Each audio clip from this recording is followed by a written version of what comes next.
Pemerintah Kota Denpasar melalui Dinas Perumahan, Kawasan Permukiman, dan Pertanahan atau Perkim kembali menggelar sosialisasi peraturan daerah Perda nomor 9 tahun 2022 tentang pencegahan dan peningkatan kualitas terhadap perumahan kumuh dan permukiman kumuh. Kegiatan ini berlangsung di Banjarkebon Korilukluk, Kelurahan Kesiman, Denpasar Timur dan dihadiri oleh Camat Denpasar Timur, Lurah Kesiman, Juru Bendesa Adat setempat, Kepala Lingkungan, dan mahasiswa KKN Universitas Warmadewa.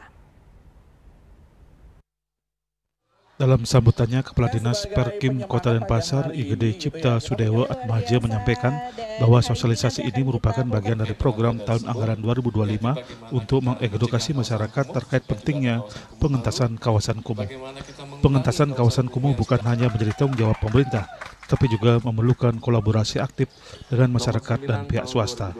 Perda nomor 9 tahun 2022 mengatur langkah-langkah pencegahan, pengurangan, hingga penuntasan kawasan kumuh. Ia juga menambahkan, hingga akhir tahun 2025 mendatang, Pemkot Denpasar menargetkan penuntasan kawasan kumuh seluas 17,6 hektar di kawasan Karya Makmur.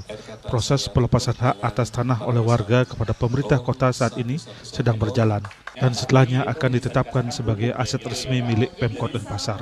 Dengan selesainya pengentasan kawasan kumuh di Karya Makmur, Denpasar ditargetkan menjadi kota bebas kumuh pertama di Provinsi Bali pada akhir tahun 2025. Dan mungkin diingat selalu ya. Tahun 2025 ini ada peningkatan kualitas 5 hektar di kawasan kumuh, pembangunan konstruksi jalan dan drainase, dan sudah dilakukan monitoring secara berkala 2025 dan 2026 selanjutnya. Jadi 3 intisari dari Perda 9 2022 mencegah, mengurangi, serta menuntaskan kawasan kumuh supaya tidak ada di Kota Denpasar.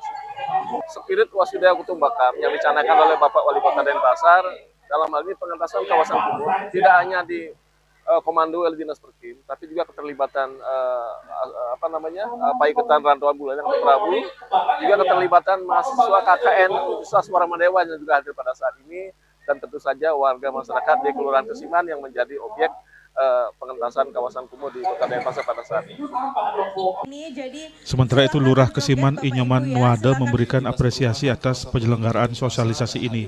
Menurutnya, wilayah Kesiman memiliki beberapa titik kawasan yang masuk kategori kumuh, terutama karena kondisi bangunan semi permanen di lahan kontrakan. Ia sangat mengapresiasi Dinas Perkim karena sudah memberi perhatian lebih terhadap wilayah kami. Dengan adanya sosialisasi ini, harapannya masyarakat semakin sadar dan mendukung penataan lingkungan agar menjadi lebih sehat dan layak huni. Ini dari kelurahan sudah setiap hari Jumat mengedukasi masyarakat untuk selalu menjaga kebersihan lingkungan, termasuk penataan sungai dan sampah hari ini yang menjadi topik hangat hari ini, yaitu tentang sum. Kami sudah berbenah dengan laboratorium yang ada. Kami pantau, kami awasi untuk tetap memilah sampah, karena sampah itu tanpa dipilah akan menjadi bom waktu yang sangat luar biasa, sehingga kami berkomitmen selalu mengedukasi terutama masyarakat untuk belajar melalui mengolah sampah dari sumbernya untuk diri kita sendiri dan untuk kita semua. Kegiatan sosialisasi ini juga menjadi ajang sinergi antara pemerintah daerah, masyarakat adat, dan generasi muda dari kalangan mahasiswa untuk bersama-sama mendukung Denpasar sebagai kota yang nyaman, bersih, dan bebas dari kawasan kumuh. Hendra, Bali TV.